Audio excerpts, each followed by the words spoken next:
유학 시절 많이 보살펴 주신 이상훈 교수님 사회를 보시는 섹션에서 발표하게 돼서 토론을 하게 돼서 무척 기쁘게 생각합니다.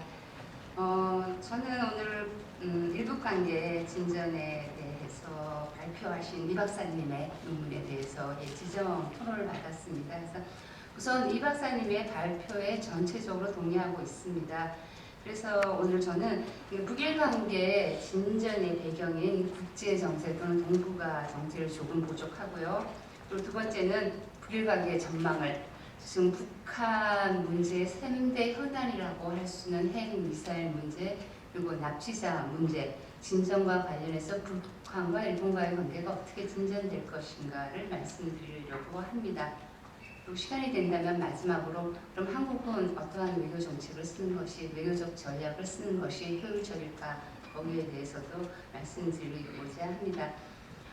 1992년 11월에 북일 국교 정상화가 실패한 이후 북한과 일본이 관계 개선 위해 움직인 대표적인 사례는 이번 5월 30일 스톡홀름 합의까지 포함해서 크게 3번이 있습니다. 한 번은 다들 아시다시피 2002년 고이즈미 방북과 김정은에 의한 북일 정상회담 그리고 그때 나온 평양선언이 있습니다. 그리고 두 번째는 2008년에 자민당의 후쿠다 내각계 북일 실무자들이 만나서 내놓은 협의안이 있습니다. 그리고 이번 5월 30일 북일 합의입니다. 그래서 이번 합의는 제가 조금 전에 말씀드렸듯이 2002년에 평양선언과 그리고 2008년에 북일 실무자 협의안의 종합이라는 평가를 받고 있습니다. 그럼 국제정세와 동북아 정세가 북한과 일본이 움직이는데 어떠한 영향을 미쳤나를 보면 2002년에 북일 정상회담은 저희가 주로 평양선언에 주로 관심이 집중되고 있지만은 일본과 북한이 움직인 이유가 바로 미국의 대북 정책이었다고 생각하고 있습니다. 9.11 테러 이후 미국이 북한을 악의 축의 하나로 지정을 합니다. 그리고 선제 공격의 가능성까지 언급합니다. 물론 북한은 굉장히 다급해졌죠. 그래서 미국의 직접적인 군사적 위협을 해소 내지 감소시켜줄 누군가 중재자를 필요로 하고 바로 북한이 택한 것이 일본이었습니다. 그리고 일본의 경우도 북한이 제2의 이라크가 되는 것은 원하지 않았다는 사실입니다. 왜냐하면 미국이 북한을 공격하면 북한이 그대로 당하진 않겠죠. 그래서 북한에는 일본을 표적으로 하는 약 200개의 노동미사일이 있습니다. 그래서 그 노동미사일을 만약에 북한이 일본으로 쏜다면 일본으로서도 여러 가지 피해가 있습니다. 따라서 이처럼 북한과 일본이 안보 분야에서 일정 정도 인식을 공유함으로써 북일 정상회담도 가능했다 이렇게 보고 있습니다. 그리고 또한 그런데 중요한 건 이제 미국이 반대를 했다는 거죠. 당시 부시 행정부는 북한을 악의 축으로 보고 있었고 또 김정일에 대해서도 굉장히 회의적이었습니다. 그래서 대북 강경 정책을 취하고 있는 가운데서 일본이 북한과의 관계를 개선한다는 것은 좀 수용하기 힘들었다. 그래서 결국 아미티지 국방부 장관이 북한이 현재 원홍축 우려하는 핵무기 개발을 하고 있다 그런 의혹을 제기하면서 일본에 대한 반대 의사를 표명했습니다. 그래서 결국 무산되고 맙니다. 그럼 이번에 왜 5월 30일 북한과 일본은 합의했을까? 그 배경이 되는 국제정세와 동북아 정세를 조금 보려고 합니다. 아까 조금 전에도 김홍규 교수님께서 발표하셨듯이 그리고 발표 내용에서도 지적하셨듯이 지금 동북아는 중국의 군사정치 대국화로서 굉장히 요동치고 있습니다. 일본과 중국은 세력 다툼을 하고 있고 그리고 중국을 견제하기 위해서 미국과 일본이 군사적인 협력을 하고 있습니다. 그리고 특히 일본은 대중국 견제에서 적극적인 군사적 역할을 담당하고 있다. 이것이 2002년의 동북아 정세와는 굉장히 차원이 다르게 현재 동북아 정세가 진행되고 있습니다. 따라서 일본은 계속해서 중국의 영향력을 차단하고 동북아시아에서의 중핵 국가로서의 지위를 유지하고자 합니다. 한편 북한은 중국이 이제 대국 외교를 실시하는 것에 대해서 불안을 느끼고 있습니다. 뿐만 아니라 중국 경제에 너무 의존되었다. 따라서 나름 중국의 영향력을 감소시키고 고자 하고 있습니다. 그래서 이와 같은 중국에 대한 북한과 일본의 이해 공유가 있었기 때문에 이번 합의도 가능하지 않았나라고 생각을 합니다.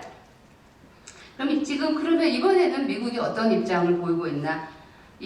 미국은 핵 문제와 인권 문제를 제기하면서 한미일 공조에 기반한 대북 압박 정책을 계속해서 사용해 왔습니다. 그래서 현재 일본의 움직임에 못마땅하긴 합니다만 납치 문제가 인권 문제이기 때문에 공개적으로 반대는 하고 있지 않습니다.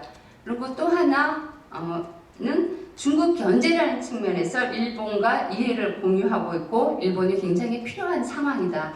이것이 2002년과는 다르다고 생각을 합니다. 그래서 앞으로 북한과 일본의 관계가 어떻게 진전될지는 물론 가장 큰 주도권은 미국이 장악하고 있다고 평가됩니다만은 저는 나름대로 북일 관계 전망을 세 개의 시나리오로 생각을 해봤습니다. 3대 현안인 북핵 미사일 문제와 납치 문제가 어떻게 될 것인가에 따라서 첫 번째 시나리오는 납치 문제가 진전이 되고 북일 간의 납치 문제가 진전이 되고 핵 미사일 문제는 정체될 경우 이 경우 북한과 일본 사이 연락사무소는 설치될 가능성이 높다고 봅니다. 이럴 경우에 북한의 경제 재건에 기여해 북한의 연착륙이 가능하다. 그러면 이것은 북한의 정상 국가에 도움이 되지 않겠는가라고 생각을 합니다. 두 번째입니다. 납치 문제가 교착되고 그리고 핵 미사일 문제도 교착되는 경우 북한과 일본의 적대 관계가 강화된다면 동북아시아의 안정에 결코 플러스는 되지 않으리라고 봅니다. 세 번째입니다. 납치 문제와 핵 문제가 동시적으로 진전돼서 북일 국교 정상화가 이루어지는 경우 이것은 동북아시아의 안정에 기여는 하겠지만 현실적으로 실현 가능성은 거의 제로에 가깝다고 볼 수 있습니다. 이런 가운데 한국은 어떻게 대응을 해야 되나? 저도 이면우 박사님의 말씀에 거의 동의합니다만 약간 다른 것은 한국이 선택할 수 있는 한국이 가장 효율적인 전략을 선택하기 위해서는 한국 스스로 전략적 가치를 높이는 수밖에 없다고 생각을 합니다. 그러면 어떻게 하면 전략적 가치를 높일 수 있을 것인가? 역시 대북 정책에 있어서 주도권을 장악하는 방법밖에 없습니다. 그래서 만약 한국의 대북 정책이 한반도의 안정과 평화 추구에 있다면 그리고 일본과 북한의 관계 개선이 이에 플러스가 된다면 한국과 일본의 관계를 지지할 필요가 있고 만약 그렇지 않다면 한국과 일본의 관계 개선을 지지할 필요성은 없다고 생각을 합니다. 그리고 하나는 문순보 선생님에게 질문 드리고 싶습니다. 그래서 선생님께서는 북한 핵정책의 궁극적인 목표가 한반도 공산화라고 말씀하셨는데요. 요즘 대부분 북한의 핵소유라는 게 체제 유지를 위한 것이다 라고 이렇게 학계에서 일반적으로 말해주고 있는데 선생님께서 한반도 공산화다라고 그렇게 말씀하신 거 굉장히 용기 있는 발언이라고 생각을 합니다. 그래서 선생님께서 쭉 제시하신 논리 전개를 보면 북한이 핵 보유국으로 인정을 받는다. 그러면 북한은 주한미군 철수를 주장할 것이다. 그럼 미군은 주한미군을 철수할 것이다. 그럼 한반도에서 북한과 한국 사이에 북한으로 군사적 균형이 기울어질 것이다. 그러면 북한이 남한을 침공하게 될 것이다. 이런 식으로 논리를 전개하셨는데요. 여기서 간단히 봐도 과연 북한이 핵 보유국으로 인정을 받을 수 있을 것인가 그 문제도 있고 북한이 핵 보유국으로 국제사회에서 인정을 받는다면 한국이 현재 핵 정책을 그대로 유지할 것인가의 문제. 그리고 북한이 핵 보유국으로 인정받고 북한이 미군 철수를 주장한다면 미군은 철수할 것인가의 문제.